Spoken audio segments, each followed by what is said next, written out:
So ayun, what's up mga kababayan? Ayan, mga tagapanood natin, butihin nating mga viewers. Mega love shoutout sa inyong lahat at welcome back for another video mga kababayan. Gangster, you know, we do that better than anybody. I bet you got it twisted, you don't know who to trust. So many player hating niggas trying to sound like us. Say they ready for the front, but I don't think they know it. Straight to the depths of hell is where them cowards going. Well, all you still down, nigga, holler when you see me. And let these devils dissolve for the day they finally free me. I got a caravan of niggas every time we ride. Hitting motherfuckers up when we pass by. Until I die, live the life of a boss player. Cause even when I'm high, fuck with me and get crossed later. The Okay. No, I want to, but that's this, okay. Good morning, hindi na yata morning. Good, magandang tanghali sa inyo lahat. At nandito tayo dahil nga to make the assessment na ang mga naging effect ng lindol last 2 days ago. So, we will, can I have the brief? Sige, to begin with, mag-ano muna tayo, we'll get the reports from the different agencies on their particular area, yung mga areas nila. So, GovPam siguro, you can start with the provincial report, kung ano yung naging situation report nila. Yes, Mr. President. She needs a microphone. Number of deceased is 72 for now. Number of deceased, 366 yung injured. Mr. President, hello. Just give me a microphone. Okay lang? Ha? Ano ba? Ayaw. No, the microphone is not working. No, everyone has to. Number of deceased, Mr. President, is 72. 366 yung injured, no more critical patient right now. 65,000 families affected. At this point, I usually ask how many people are in the evacuation centers, but that does not apply here. Although we have some other areas that we are using. Yeah. But yung yung madalas nating gamitin na evacuation center, hindi pa na-clear. At saka yung iba talaga nag-iba. So we have to do an alternative That's plan. why, Mr. President, I need a list from the mayors, the list of families and individuals affected. Yes. Because otherwise, if you cannot give me the list, then the province will have to take over. All right. Yes. I said kanina walang evacuation center, but I think this morning a couple opened already. We have 563 families spread across 5 municipalities. So nagbukas na rin ho, sir, in 5 municipalities. Not here in Bugop, I think there's some in Carmen, Daan Bantayan, San Fernando, San Remigio, and Sogod, sir. We have around 563 families. Kagabi wala ho yan eh, now meron na. But we're sending over the kits and all the family food packs, sir. All right. Siguro may yung report muna ng OCD. Sir, good morning. So, based on the effects of this earthquake, we have recorded 170,959 affected persons, or equivalent to 47,221 families. And there were incidents of landslide 2 and structural fire 1 and unobserved tsunami of 1. Although there are casualties as reported, there are 72 deaths and on our record is 294 injured. But based on the report of the governor, there are 366 injured. So the province of Cebu declared a state of calamity. We have opened 4 evacuation centers on our record, and there were 720 families inside evacuation centers. There are also 597 damaged houses, wherein 501 are partially damaged and 96 are totally damaged. And there are still 9 not passable roads. The figure is around 65. 5 affected bridges, and 3 seaports, plus there is still 10 LGUs experiencing power interruptions. So, likewise, 3 LGUs experiencing telecommunication interruptions. For our assistance, sir, we already provided around 5.6 million coming from the SWD and other LGUs. So, for our humanitarian assistance, we have deployed and distributed 6,800 family food packs. Likewise, we have delivered 2,000 ready-to-eat food, and we have a standby fund and a stockpile of 60,676,590 from the SWD. We also deployed SRR teams, 7 teams, but composed of 200 plus personnel, and also 10 medical teams who assisted in the hospitals and other municipalities. We initially delivered the tents, which was used in the hospital, and there are 1,000 hygiene kits which were also distributed, and so we provided also fuel for to support the mobility assets of the responding units. So for now, that's all that we have provided and assisted the province of Cebu, sir. All right. Which municipalities still have no electricity? Alin mga bayan wala pang kuryente? Sir, Tabuelan and Tuburan, sir. Medellin? Wala pa. Wala pa. Admin.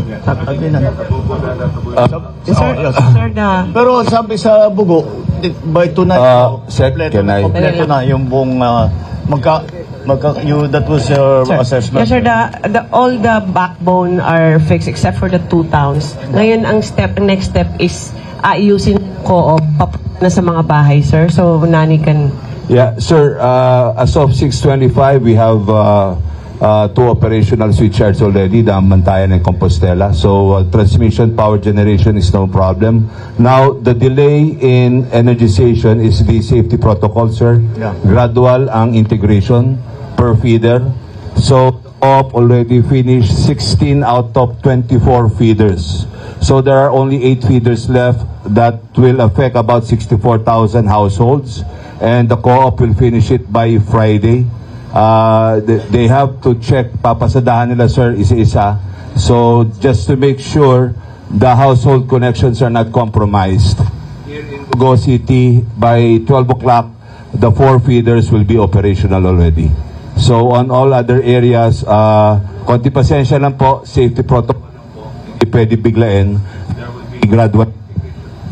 But there's no reason not for the Sebeco 2 to supply the franchise area.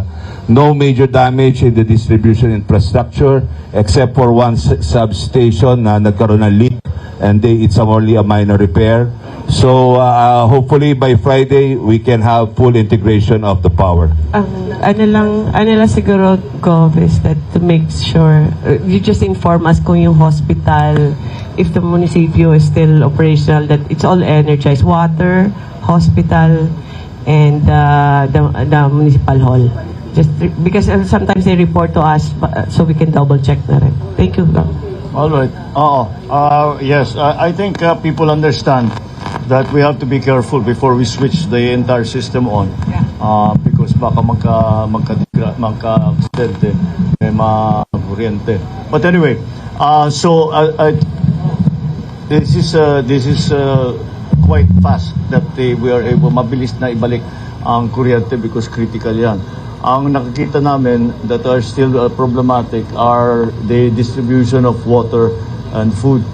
But we have made arrangements already kung saan tayo kailangan, you will have to designate kayo mga mayor, you designate mga distribution center kung saan ibabagsak ng DSWD yung mga relief goods, yung mga food, yung mga water supply, kung ano pa, yung mga health kit, lahat ng mga binibigay natin sa mga non-displaced.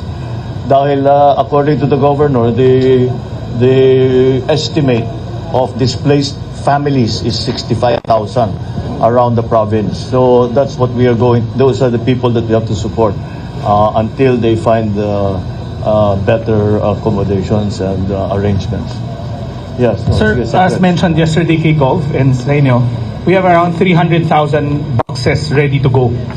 It's already in the province kasi it's produced in the province as well. Yeah. So all we need from the governor and the mayors will be saan namin i-deliver. But rest assured, we have more than enough food packs. We also have those small ready-to-eat boxes that's ready to go for areas na wala pang power. Mobile kitchen is on site. The water purifying trucks, I believe, is here. We're pulling out somewhere from the other regions. But sa food, sir, we're okay.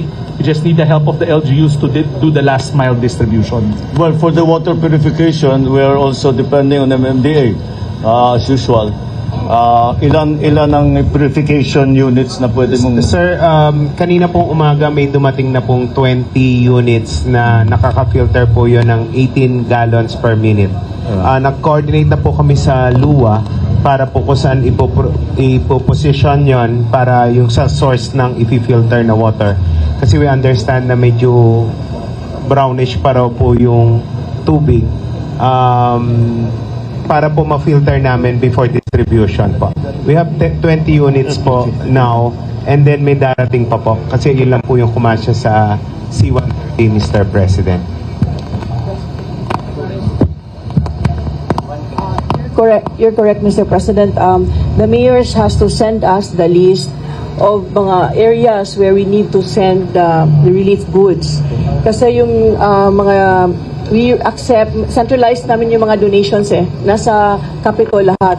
So it's Capitol and DSWD who has the goods. So that's why you have to let us know saan yung mga distribution centers. Because we are also sending water tanks, water trucks for the water. So please, we need the list of the people who are affected for the financial assistance, and also we need the area where we can give our relief goods. Thank you. Yeah, that we depend on the LGUs, of course, for that information, and also to. But yet, when it comes to relief goods and water supplies and everything, we need for you to help us. Where are the priority areas? Who are the families that are most in need? But it does not mean, there was a time that binibigyan pa ng ticket yung para makakuha. Wala. They can get 10 if they want. It's not. We don't count. So kung ano yung basta kung ano yung kailangan nila, they can have as many as they actually need. And that's where the assistance from the LGUs, the mayors, will be critical. But once the response, pag nagsimula na ang pagdating ng doon sa mga areas ninyo ng mga relief goods, tuloy-tuloy na yan. Hindi tayo problema kasi nga yung isang gawaan ng relief goods, ng mga relief packs ay nandito sa Cebu. Kaya they produce 30,000? A day. 30,000 a day. So nakakapag-produce. So hindi magiging problema. Yung water supply, sisimula natin, siyempre bote-bote muna. Pero after a while, hindi na pwede kung masyado ng marami. Yun ang ating yun ang ating paglalagyan ng purification. Tapos meron pa tayo mga ibang mga sistema para dun sa mga malalayo, kung kailangan pa rin nila na yung mga outlying, mga isolated na barangay, halimbawa, meron tayong sistema na para mag-purify, para may tubig naman, hindi lang malinis, pero yung pag na-purify, pwede nang inumin, pwede nang gamitin ng panluto. On the water supply front, what is the situation with the local water? Sir, good afternoon. Good afternoon. Our report actually centers on the 4 water districts in northern Cebu. So basically that's Bogo, Danbantayan, Tabuelan, and Midin. That's around 300,000 people affected. Ang initial damage assessment po namin is that water supply, tap water is a function of power. So habang wala tayong kuryente, walang pumps na gagana para mapunta sa bahay. So ang nangyari with the coordination with NEA, they promised us that by 12 o'clock noon, meron na pong energy station ng water districts natin, and from there kaya na mag-pump. Ingat lang dahil sa first na unang lalabas na tubig doon ay flushing water yun. Medyo madumi yun. Also, yung pag-turn on gradual also is to avoid bursting of pipes. Sa damage assessment po rin namin, nakita namin na visibly maraming pipes na nasira.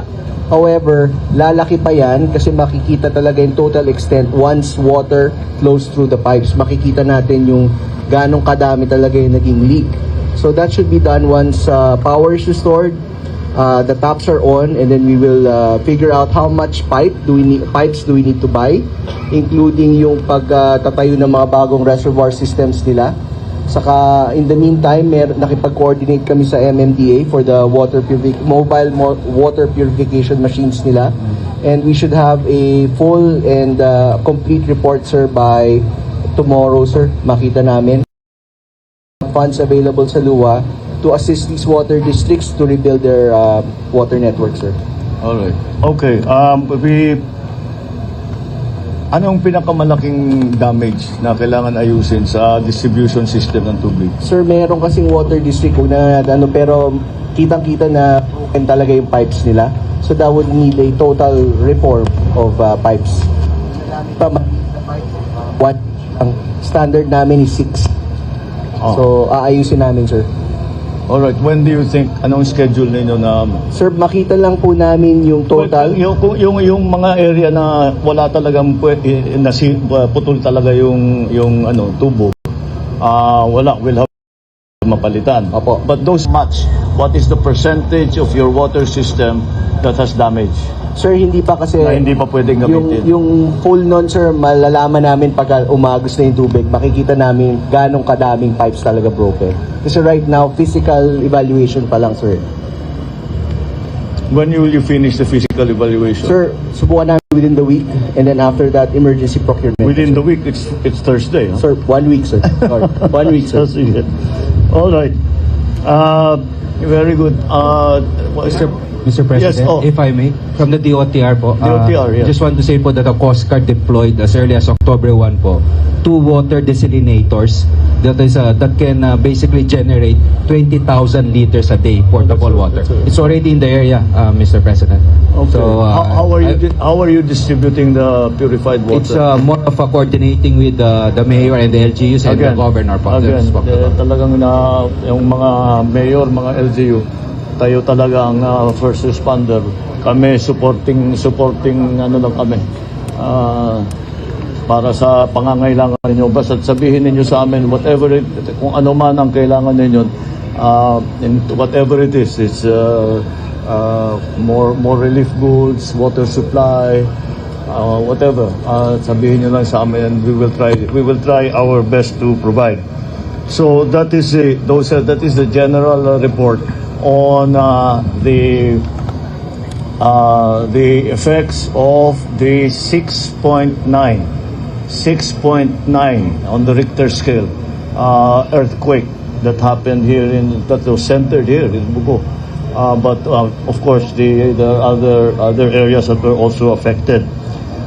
So the non-cash the non-cash assistance that is already in place. We are trying to fix already the water system. I think we can look forward to the electricity na kompleto na ang electricity dito sa Bugo man lang. Doon sa inyo, naputulan din kayo ng yung ibang bayan. Naputulan din kayo ng kuryente, hindi naman. The other mayor. Dalawang wala. Anong nangyari? Yung gano'n, nasira yung tubo. So, kung bayan ng Tabugon, Mr. President. Good morning. Yes, we have no electricity also, Mr. President. All right. So in that case, we know where to send our purification our water purification units. Doon natin papadala doon sa talagang wala pa talagang lumalabas. May pagkukuha na naman ng tubig, hindi lang malinis. Hindi, President, Oo. usually Wait. all our pumps are... Namimigay tayo ng ang tawag dito ng purification. Pati yung DOH nagbibigay din yung tableta na linalagay sa tubig. Na aqua tabs para lininis yung ano. And it's one tablet per jerry can. I understand. Yeah. Sige. So, yun ang maging ratio. Basta kung gusto niyo pang manigurado, pakuluan ninyo, saka nyo lagyan nung tableta. Yun, pwedeng sigurado yun. Yung mga... I'm sorry? Parang swimming pool. Parang napainom ka ng tubig, swimming pool. Yes. All right. So again, ask the local governments where are the critical areas where we have to bring our water purification units, because those are the essential food and water. First of all, kuryente will be done by the end of the day. And now, alam ko at this point, lahat ng pondo ng ating ng probinsya, ng lahat ng local government, ubos na. Mauubos na.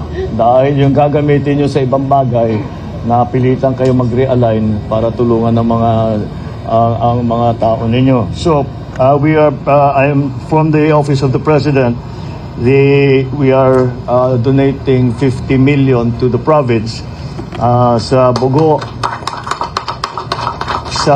sa Bogo City, Sugod, San Remilio, 20 million pesos each. 10 million pesos for Bantayan, Daan Bantayan, Madridejos, Medellin, Santa Fe, Tabugan, and Tabuelan. And 20 million pesos for all the DOH hospitals para makapag-recover. And 5 million pesos for each provincial hospital. Saksyonan ko ang LGSF, ang DBM, mag-release ng local government support fund in the amount of 150 million pesos for the province of Cebu and 75 million pesos for San Remigio, Bogo, and Medellin. I think baka the other municipalities, ikaw nang bahala to find out what are the needs, and then you tell us. This is only an initial release. We are contemplating further releases that will be coming, that will be in the pipeline. Kasi naman, kung magbabagsak kami ng masyadong malaki, hindi magamit kaagad. So we'll just according to need, and we will depend on the province to give us the ongoing situation reports para alam namin kung anong gagawin. So ang mahirap dito ang naging mahirap dito sa sitwasyon ng lindol, galing lang kami sa Masbate. Tinignan namin yung bagyo naman, malaki din ang sira. Pero ang kaibahan, ang sira doon ibang klase, agricultural, yung power supply, water supply. Pero meron kaming evacuation center dito. Hindi tayo nakakasiguro sa mga evacuation center natin. Kaya ang gagawin namin, maghahanap tayo kung saan man yung mga 65,000 displaced families, kung saan man sila, maglalagay tayo ng mga tent. Ito yung tinawagan ko ang dating senador na si Dick Gordon, na siyang namumuno ng Red Cross, at sabi niya makakapagpadala siya kaagad ng mga tent, yung ginamit ng COVID. Wala nang COVID ito, safe na ito. Pwede nyo na talagang gamitin para doon sa mga nasiraan ng bahay at ayaw pang bumalik doon sa kanilang bahay. Bawat lugar na yan, lalagyan din natin ng distribution para sa relief goods, para sa tubig, lalagyan natin ng genset, all of lahat ng mga necessities para sa mga na-displaced. Kaya yun ang pinakamahirap, dahil mas mahirap repair ang infrastructure. Ito.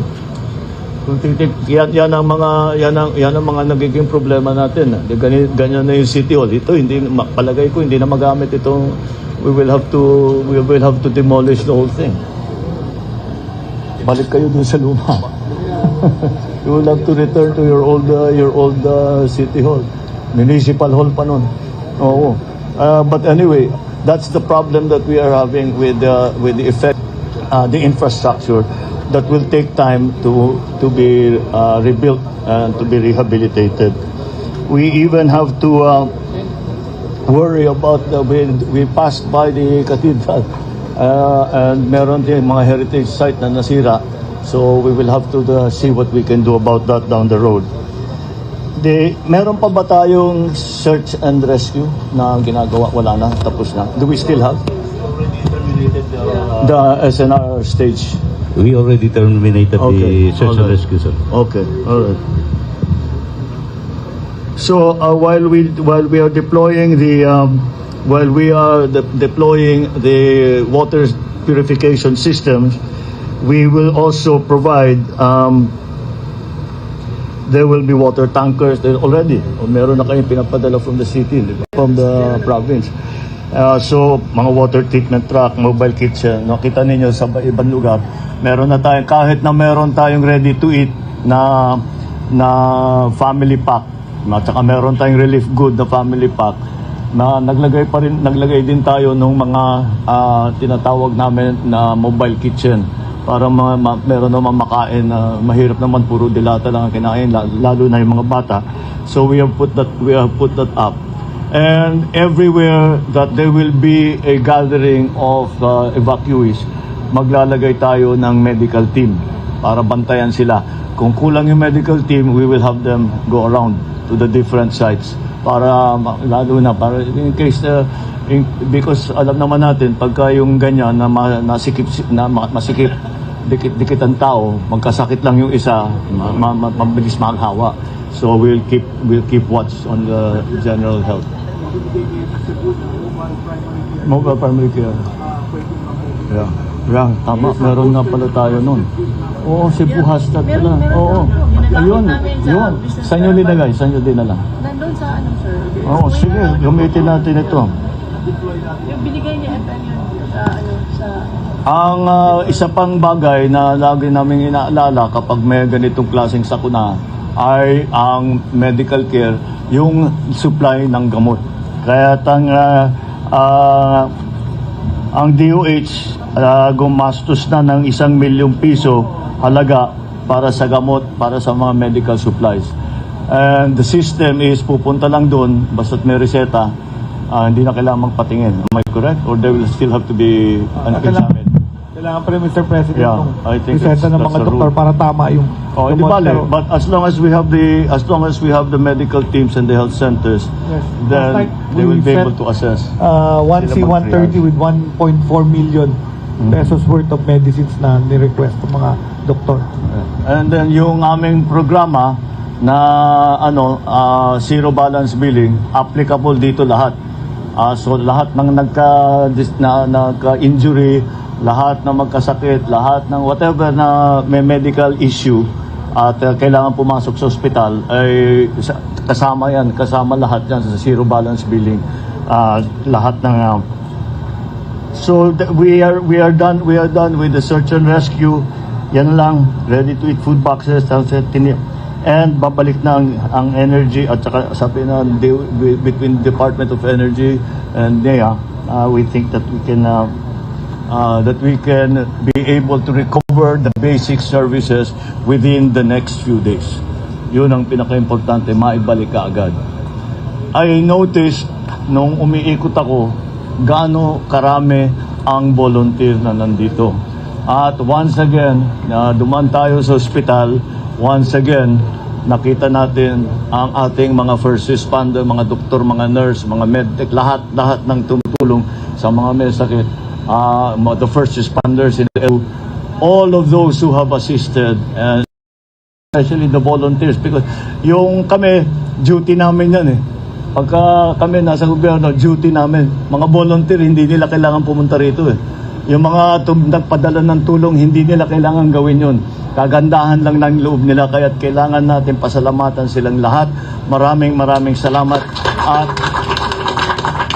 kung hindi sa tulong ninyo, siguro meron din masasabi natin na salba na buhay dahil sa tulong ninyo. So, we once again demonstrate the Filipino spirit of Bayanihan. And lahat ng kung ano mga issue na pinag-uusapan ay basta Pilipino, and then isasantabi lahat muna yan para tulungan ng kapwa Pilipino. And that's what we are seeing once, and that's why I want to shout out to all our volunteers, and thank you very much for all of that you are doing. All right, yes, come. To take this opportunity, Mr. President. First, I was here during the aftermath together with Governor and Mayor. I would like to thank also the national government, the agencies, for our centers. If I may also add, Mr. President, so that it will be faster, especially in the far-flung barangays.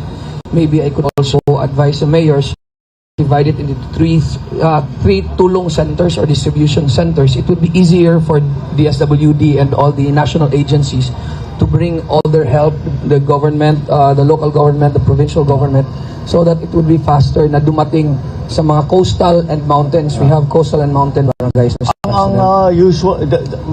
Really, ang division of labor pagka ika nga dito ay pagka yung more or less yung last mile, LGU. Yes. Kasi kayong nakakaalam kung sino yung unahin, which barangay has been isolated for 2 days, wala nang paggawa. That's where the guidance that's why we need your guidance.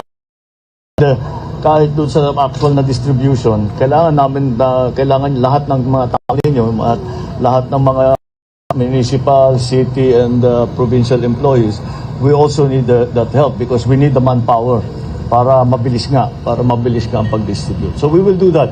Meron tayo, we will have centers where basically bibigay namin sa LGU. Basically bibigay namin sa LGU. Kung kailangan nyo ng tulong sa pag-distribute, tutulong kami kung kaya namin. But again, we depend on the LGUs for the grassroots assistance, and yung what we refer to sometimes as the last mile. So I think we'll be able to do that. I will be going to Congress because after coming from Masbate, coming from Cebu, I will be going to the Congress, the House and the Senate, para makapagbigay sila ng emergency funds. Alam ko yung mga QRF, yung mga QRF ng ibang mga agencies paubos na. So, pagre-release tayo ng QRF, yung Quick Response Fund na ginagamit namin para immediately. Dahil especially sa pagdating ng dalawa, ng Nando at saka nung Opong na bagyo na talaga napakalakas. Tapos ito pa, nasabayan pa ng 6.9 intensity ang lindol. Kaya yung QRF para meron kayo magamit, we will have it released as quickly as possible. I spoke to Sec Mina already yesterday and this morning, and she's making all of those arrangements. All right. So, is there anything else? Yung lalo na sa mga LGU, meron pa kayong kailangan sa amin na gusto ninyong para malaman namin para maumpisa na namin i-arrange yan? Last thing, Mr. President, I think I can speak in behalf of all the mayors of the 4th District and including the 5th District. Andito yung Sogod, also na natamaan din, and Bourbon. I would like to thank you, Mr. President, and your team for helping us. Less than 72 hours, we are all here. May ilaw na along the highway and may power na. Ang daming tulong. Thank you very much, Mr. President. We had to split the team because half went to Masbate with me yesterday. The other half came here immediately. The Secretary Gilbert was, I think, the first one to arrive here. Because because when I received your note, I told him, wag ka nang sumama muna sa Masbate, doon ka sa Cebu because it's a different kind of response that is required. On that note, hello. On that note, Mr. President, thank you so much for responding that evening of the earthquake, and to all the national agencies for being here right away and helping us with the rescue operations. To all the donors and the volunteers, thank you ever so much, Mr. President, and everyone from the bottom of our heart, from the provincial government.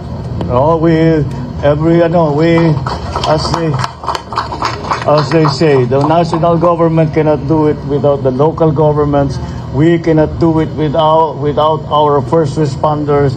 We cannot do it without our volunteers. So, as they say, we win as a team. We are a team. That is why we get to do the work. Basta tayo lahat nagko-coordinate, nag-uusap, mabilis ang pagdala ng rehabilitation, ng relief goods. Kaya basta nagtutulungan tayo. That is the effect of that. So, no thanks necessary. We are working together anyway for the betterment of the poor victims that we have had. All right. So, okay. On Yes. behalf of the City of Bugo, of course, I'd also like to express our deepest gratitude. And Mr. President, during the onslaught of the earthquake, our City Council convened to, of course, first of all, put our city in the state of calamity. And they also convened and came up with 2 resolutions to just make sure that we wrote down what it is we specifically need in the City of Bugo. And if I may, Mr. President, give the same 2 resolutions to you for your perusal. Thank you very much. Of And course, we're of really course. very grateful for your visit. No, not at all. Sige, thank you. We will study this. I hope some of this we have already covered. But anyway, we will see kung ano pa yung kulang. Maraming salamat. Thank you, Mayor. Okay. Thank you. Yes. Mr. President, as we all know, Cebu is one of the country's most popular tourist destinations. So much of the towns that have been affected also have massive effects on the tourism industry. So it is reported that over 900 tourist workers have been affected. There are also several establishments that have been damaged, as well as heritage sites. Since you mentioned heritage earlier, the Tiaza team has been deployed to inspect the churches that have been damaged across several towns. And then the NCCA, I understand, will be here this weekend also in coordination with the LGU in order that these places of worship that provide much comfort to Cebuanos may rise again. So thank you, Mr. President. Thank you, Sec. Christina. We will there's all the aspects, but we do it in phases. We start with the search and rescue, then we go on to the relief, and then it's the rehabilitation, and that includes the heritage areas, etc., that have been damaged. Wala namang naging ligtas dito sa nangyaring paglindol. All right. So again, this is not the end of this. It is an ongoing operation. This will keep going until everybody is more or less. Hindi naman natin masasabi that everybody makakabalik na sa dating normal. But more or less nakakapagpasok na sila sa trabaho. Kaya na magpagamot. Meron na silang kinakain. Meron silang tinitirahan. So again, this is not a one-shot deal. Patuloy kaming nandito para magbigay ng tulong kung ano man ang kailangan ninyo. All right, thank you all very much. Good afternoon. Gangster, we do that better than anybody. I bet you got it twisted, you don't know who to trust. So many player hating niggas trying to sound like us. Say they ready for the front, but I don't think they know it. Straight to the depths of hell is where them cowards going. Well, all you still down, nigga, holler when you see me. And let these devils be sorry for the day they finally free me. I got a caravan of niggas every time we ride. Hitting motherfuckers up when we pass by. Until I die, live the life of a boss player. Cause even when I'm high, fuck with me and get crossed later. So ayong what's up mga kababayan, at nagbabalik tayo for another video.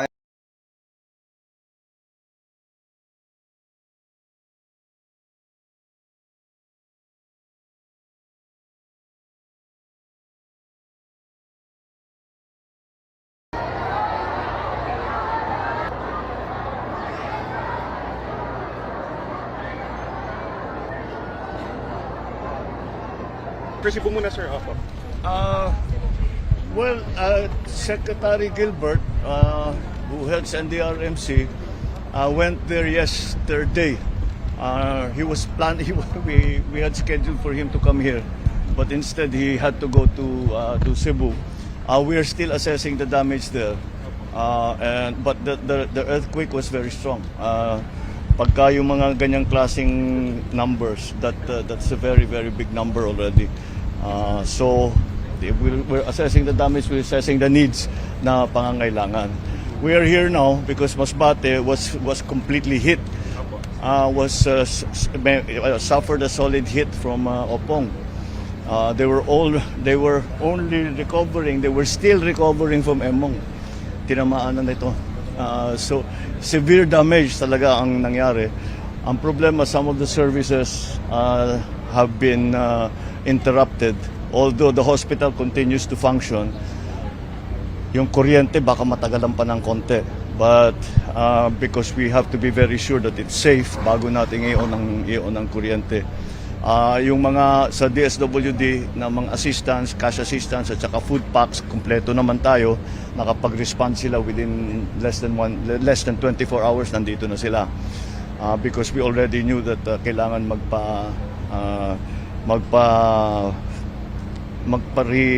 reposition ng mga food packs, etc. So that's all right. We have food packs, we have hygiene packs, the DOH is continuing to go through the evacuation centers to make sure that everybody's okay. At gagamutin yung mga iba. They have come, nagdala na rin sila ng gamot para doon sa mga nangangailangan ng gamot. I think that we have attended to most of the problems. Yung pinakamalaking problema na hindi pa natin bigyan ng atensyon, yung kakulangan ng cash. Dahil hindi makapag-withdraw yung tao. Dahil sarado yung mga bangko, walang kuryente, walang internet. So, that's the problem that we have to solve now. Paano makapag-provide ng para makapag-withdraw, hindi naman ito cash assistance para makapag-withdraw yung tao ng sarili nilang pera sa bangko. And that's what we have to do. Mukhang ang solusyon ay talagang magdadala tayo rito ng napakaraming cash. So, yun ang isusunod namin. Yun ang pinakakulang na hindi pa namin nagagawa at all. Hindi namin alam. Sa ibang lugar hindi naging problema yan Although it's ngayon problema ngayon dito sa Masbate. They're going all the way to Legazpi to withdraw money. Kung saan pumupunta, they go to anywhere that makautang. Yun lang, walang nagpapautang ngayon, siyempre dahil ganito. So it's a problem. It's a problem that we are going to have to solve in very, very quickly. We have I have a report from Secretary Ralph Recto that there are 2 land bank branches that are open. Pero malalayo. One in the Masbate City, and the other one is in Kakainan, which is 2 hours? 2 hours away from here. So very inconvenient para sa tao. But we'll try to improve that situation as soon as we can. The overwhelming ang damage dito talagang ang sabi sa akin, kahit yung mga matatanda dito sa Masbate, wala silang naaalala na bagyo na ganito kalakas na dumaan dito sa Masbate. Kaya we have to do a lot of work para ma-recover lahat, makabawi ang tao. Sa Department of Agriculture, we are already going to provide cash assistance. Malaki rin ang damage dahil aani tayo October Lahat naman ng sa karamihan ng Pilipinas, the harvest season is just beginning. Kaya marami talagang nasira. We will have to provide again cash assistance to the farmers. Una. Pangalawa, we will have to process the crop insurance. Now, meron naman silang crop insurance pero kuminsan matagal yung proseso. Kaya habang inaantay yun, ay pwede tayong kumuha sa cash assistance. Nag-release ako ng 100 million na LGSF, Local Government Support Fund, para magamit dahil nahihirapan na ang provincial government para na makakapagbayad sa lahat ng kailangan gawin. They have had to already realign many of their initiatives. So, sa Department of Agriculture, we will do what we always do, na magdadala kami ng kapalit, but with seedlings, so that maybe while waiting for the next planting season ng palay, ay meron tayo matanim na konting gulay, may matanim ng kung ano, so that meron naman silang pinagkikitaan kahit papaano. So those are the main the main areas of concern dito sa briefing na binigay sa atin ng province. And so that is what we are going to be attending. May just briefly shift on another topic. I'm sorry? May just briefly shift on another topic. Your public ratings went, trust rating went up. Where do you attribute that pagtaas? You know what? I have no idea. I Why don't. not? I don't look so much at the. It's of course it's nice to note. Except I didn't know about that. But now that you tell me, of course I'm glad that it's that way. I guess we just have to keep working. Wala naman whatever is happening, kahit na anong nangyayari, kahit may bagyo, kahit na may skandalo, kahit may gulo, ang taong bayan ay umaasa sa pamahalaan na tuloy ang serbisyo, tuloy ang trabaho ng pamahalaan, tuloy at every level, at the national level, at the local level, na tuloy-tuloy lang. Kami, mga public servant, kami ng mga hinalal ng taong bayan, ay dapat nakikita na hindi naglalaro na kung ano-ano ginagawa, namumuliti ka, whatever, basta nagtatrabaho lang para makapagserbisyo sa tao. I hope that's what it's coming from, and I think so. All right, maraming salamat. Thank you.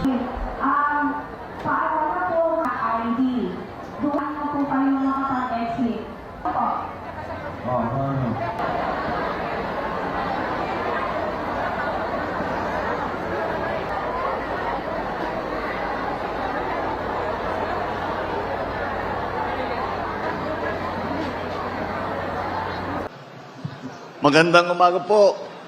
Good morning po sa inyo lahat. Kami po, kung makita po ninyo, Mayor, kung makita po ninyo, ang pagpunta po namin dito ay kasama po natin ang iba't ibang kalihim ng mga iba't ibang departamento na nandito upang magdala ng tulong dahil napakabigat ang pagkatama ng opong dito, lalo-lalo na dito sa Masbate. Marami pa tayong ginagawa doon sa nakaraan ng bagyo. Hindi pa tayo tapos doon sa nakaraan ng bagyo. Tinamaan na tayo ng panibagong bagyo. Tapos may lindol pa yata nung kagabi. Kaya't nandito kami lahat upang lahat ng pangangailangan ng mga na-displace, yung nawalan ng bahay, wala ng tirahan, ay mabigyan ng tulong. Unang-una, siyempre, ito yung nakikita po ninyo, meron po tayo galing sa DSWD. Nandito po si Secretary Rex Gatchalian ng DSWD. At nauna na siya. Anong kahapon pa yata. Day 1, nandito na siya. At nakapagpadala kaagad nitong ating food pack. Meron tayong family food box. Ito, yung nakikita ninyo, pamimigay natin sa lahat ng mga nangangailangan. At tuloy-tuloy po yan. Hindi lamang ito yung nakikita ninyo sa harap ninyo. Marami po tayo nakareserba dahil kawawa naman ang ating mga kababayan kapag hindi natin natulungan, lalong-lalo na sa oras na ganito. Andiyan po mga food pack, ang PCSO nagpadala rin ng kanilang sariling food pack. Meron din tayong tinatawag na hygiene kit upang meron kayong magamit para to keep yourself, para maging healthy naman kayo at maaalagaan nyo, lalo na yung mga bata. Kasi pag nakikita ko itong mga evacuation center na ganito, ay nakikita natin ang nagsisiksikan ng tao at mabilis kumalat ang sakit kung sakali meron man. Kaya andyan din ang ating mga medical team ng Department of Health para tumingin at tiyakin na kayong lahat ay naaalagaan. Ngayon, tinignan po natin ang report sa atin naman ng ating kalihim ng DepEd, Secretary Sani Angara. Nakita naman natin na napakalaki ng sira na nandito sa mga eskwelahan at yan po ay maayos naman po natin yan within 1 month, 30 days. Dahil ilan ang classroom na nasira?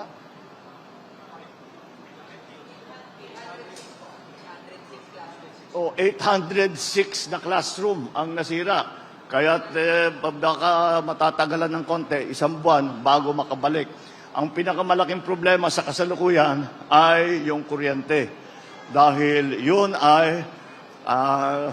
ang pinakakomplikado dahil hindi lang ganun kasimple na ipagkakabit-kabit mo ulit yung mga alambre. Kailangan tiyakin na hindi magkaproblema. Pag inon yung kuryente, baka lumiyab, baka masira, baka mag-short. Kaya kailangan maingat, kaya baka matagalan ng konti. Ngunit nakapagpadala na tayo ng generator sa inyong ospital dahil kulang. May generator ang ospital pero kulang. Kaya dinamihan natin ang generator para mas maraming pasyente ang kayang tanggapin ng inyong ospital. Ngayon, dito sa relief naman, yung DOLE, meron silang programa, yung TUPAD, meron binigay, at yung ibang programa, yung GIP, yung, what's the other one? Nakapag-release na sila yung TUPAD para sa mga cash for work, para sa mga livelihood project, para naman makabawi ng 28 million na ang binitawan ng DOLE para sa ating mga naghahanap ulit na makabawi pagkatapos nga ng bagyo. Nag-instruction din ako dahil sa request ng governor ko nag-request, nag-instruct na ako sa DBM bago ako umalis ng Maynila na mag-download ng 100 million na LGSF para meron kayong immediate na magamit para sa pag-rehabilitation. Kaya po, patuloy po, huwag kayo mag-alala. Patuloy po ang suporta ng pamahalaan hanggat nangangailangan kayo. Kahit na matagalan tayo ng konti dahil hindi pa nyo naaayos ang inyong mga tahanan, nakasupport na kami. Kahit umalis kayo sa evacuation center, pero hindi kayo makauwi sa sarili ninyong mga tahanan, ay tuluyan pa rin magsusupply kami nitong family food pack. Ngunit, kung titingnan din nyo doon sa labas, meron na po tayong water purification, yung mga truck na nandyan, yung Love for All na purification, yun naman galing sa First Lady. At naiwan dito at nandyan ginagamit natin. Yung DSWD, para naman, mahirap naman yung kinakain ninyo, puro dilata. So, kaya naglagay po kami ng food truck para may mainit naman. Nandun may nakapila na. Bukod pa ron, meron tayong cash assistance. Dahil ang bawat pamilya ay iba-iba ang pangangailangan.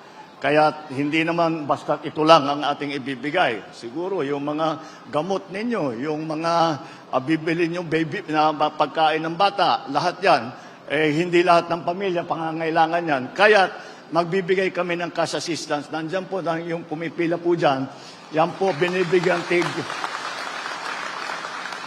sa 10,000 para may cash, may pera na magamit para sa inyong pangangailangan.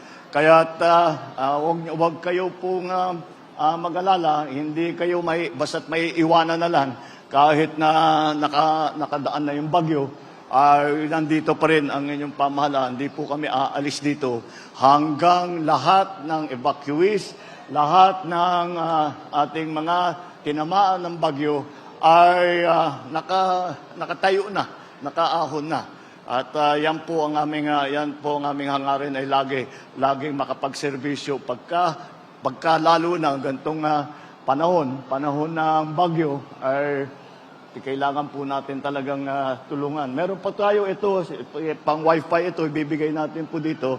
Ito yung Starlink na sa satellite para meron tayong telepono, meron tayong email, magagamit po natin ang mga telephone natin. Kaya yan po ay tuloy-tuloy naman po ang ating ginagawa at kagaya ng aking nabanggit, huwag po kayo mag-alala. At andito po kami at kung ano yung pangangailangan nyo, pagkain, gamot, cash, kung ano man, ay nandito po tayo para tulungan kayo. Kaya konting tiyaga lang po, wala.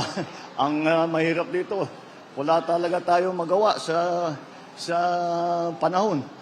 At kung babagyo, kahit na anong gawin natin. Ang maaari lang natin gawin ay paghandaan makapag-evacuate. Mukha naman nagawa natin, naka-preemptive evacuation ng probinsya.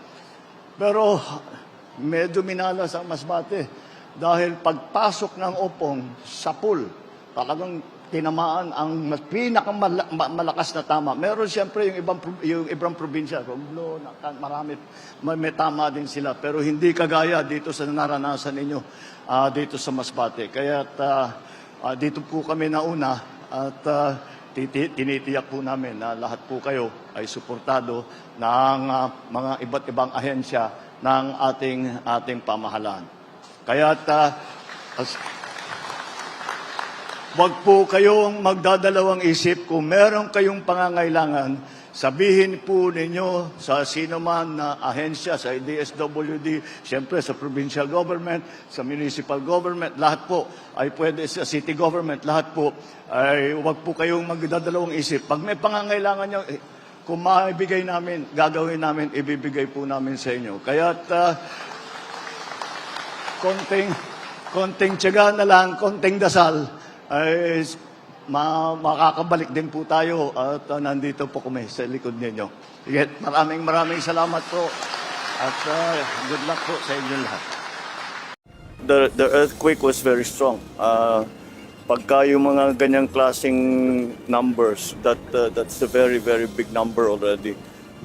So we're assessing the damage, we're assessing the needs na pangangailangan.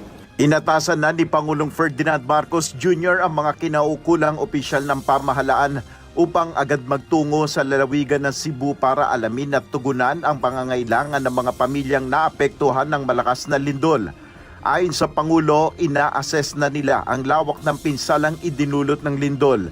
Sa opisyal na pahayag ni PBBM, nasa mga apektadong lugar na anya ang mga kalihim para magbigay ng tulong at suriin ang pinsala mula sa lindol at aftershock. Tinitiyak niya ng DPWH ang kaligtasan ng mga kalsada at tulay. Kumikilos na rin ang Energy Department para maibalik ang supply ng kuryente. Nagpadala na ang DOH ng karagdagan tauhan sa mga ospital at ang DSWD niya ay naghahatid na ng pagkain at iba pang tulong. Sa talumpati ni Pangulong Marcos sa panunumpa sa tungkulin ng mga bagong promote na general at flag officers ng Armed Forces of the Philippines, inaasahan ng Pangulo ang tulong ng AFP sa panahong ito na sunod-sunod ang kalamidad. I think the situation that we just came from in Masbate and that we are going to go to now in Cebu will highlight that the importance of the work that you do beyond what you would call combat operations. Nakikiramay naman si Pangulong Marcos sa mga pamilyang nawalan ng mahal sa buhay at hiling rin niya ang kaligtasan ng mga nasugatan at lahat ng naapektuhan ng lindol. Maging si Vice President Sara Duterte ay nagpahatid na rin ng pakikidalamhati para sa mga naulila ng lindol sa Cebu. Tiniyak rin ng tanggapan ni VP Sara ang paghahatid ng tulong para sa mga Cebuano na biktima ng kalamidad. Hinimok naman ng Department of Budget and Management ang mga ahensya na gamitin ang calamity funds para sa mas mabilis na pagtugon at rehabilitasyon kasunod ng lindol sa Cebu. Ayon sa DBM, aabot sa mahigit 8 billion pesos ang pondo ng National Disaster Risk Reduction and Management Fund. Nakalaan ito para suportahan ang emergency relief at rehabilitasyon sa mga lugar na tinamaan ng kalamidad. Kanina nasa Masbate rin si Pangulong Marcos para magbigay ng tulong sa mga residente at local government units na naapektuhan naman ng nagdaang bagyong Opong. Inatasan na rin ng Pangulo ang Budget Department na maglabas ng 100 million pesos para sa rehabilitasyon sa lugar. Tiniyak ng Pangulo ang patuloy na tulong ng gobyerno sa naapektuhan ng bagyo. Huwag kayo mag-alala, patuloy po ang suporta ng pamahalaan hanggat nangangailangan kayo. Kahit na matagalan tayo ng konti dahil hindi pa nyo naaayos ang inyong mga tahanan, nakasupport na kami. Nel Maribuhok, UNTV News and Rescue. Diyos ang aming sandigan, serbisyo publiko ang aming pinahalagahan. Gangster, we do that better than anybody. I bet you got it twisted, you don't know who to trust. So many player hating niggas trying to sound like us. Say they ready for the front, but I don't think they know it. Straight to the depths of hell is where them cowards going. Well, all you still down, nigga, holler when you see me. And let these devils be sorry for the day they finally free me. I got a caravan of niggas every time we ride, hitting motherfuckers up when we pass by. Until I die, live the life of a boss player. Cause even when I'm high, fuck